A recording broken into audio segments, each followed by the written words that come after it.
Hello, aloha from Florida. My name is Keith Cameron Smith, for those of you who don't know me. But first things first, you never step on another man's stage or platform without acknowledging them and saying thank you. So, Greg, thank you for this opportunity. Thank you for the invitation to be here and share our perspective of the earth, our perspective of creation. I know that Dean and David and Austin and Dean's PhD friend and Tim, I know they will do a great job representing our observable reality. So I'm not going to get deep into the proofs for flat earth, the many, many thousands of them. I'm just going to share my testimony, my experience of how I got into flat earth and my journey over the last about 7 years now. It started for me in 2017. A Navy pilot came into my place of business, and through the sales process and building rapport and asking him questions about himself, he told me that he had been flying in the Navy for 5 years in Antarctica. And I said, you probably have some stories you could tell, huh? And he said, you have no idea, and kind of smirked at me. I said, what do you mean? He said, I'll just tell you that Antarctica is not what they teach you it is in school. It's not an ice continent on the bottom of a ball. So that sparked a very interesting conversation, a conversation that actually changed the course of my life. I went to YouTube, which is where he told me to go look. In 2017, you could find a lot of good things. You could find a lot of good channels, content creators for Flat Earth. Today, the algorithm has changed. You have to know exactly where to go look. I'm going to give you some places to go look. You have to type it in exactly, and then you have to click on videos to see all that content creator has. So the idea that the earth being flat was new to me. Here I am, my whole life. At the time, I guess I was 46 years old or so. I'm 52 now. And I thought, really? The earth can't be flat. There's no way. So I started looking into it. I watched some of the documentaries from back then, like ODD TV and Sean Hibbler and the Truth Does Not Fear Investigation, Part 1 and Part 2. Those are excellent. But I said, well, what about this? And what about this? And what about this? You know, it's totally normal, totally typical to have a whole bunch of questions when you first hear that the earth might be flat and stationary.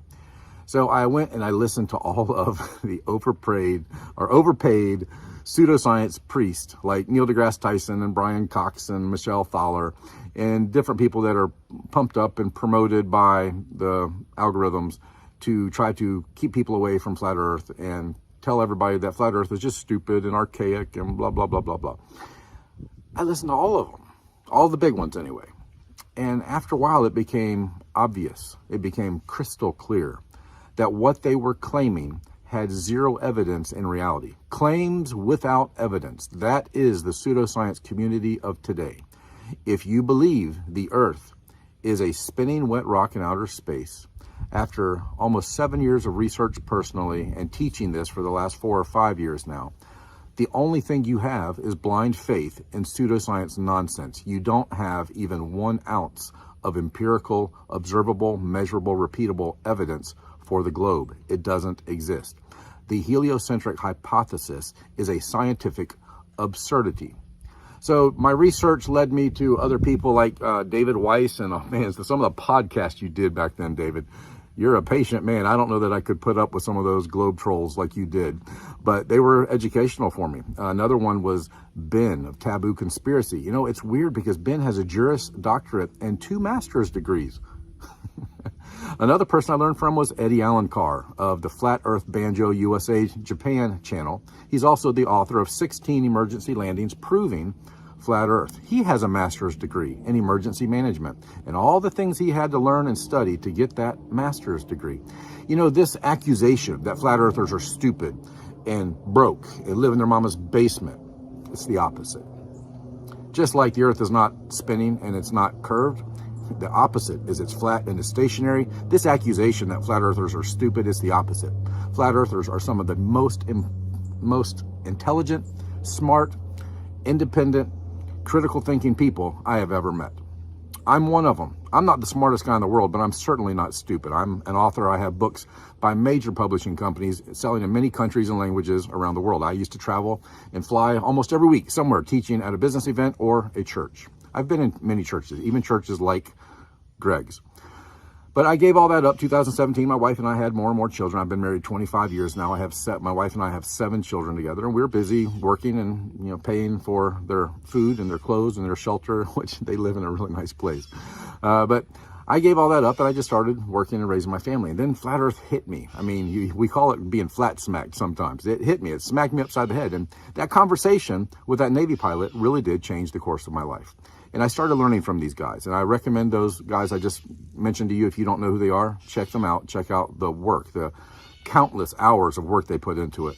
I learned a lot of good things from them. And then I guess about almost 2 years ago now, I met Vika Drazev. He is the creator and director of the documentary Flatten the Curve, with many commercial and military pilots, as well as other professionals like aeronautical engineers, merchant marines, the guys who navigate submarines, all proving with real-world applications that the Earth is flat and stationary.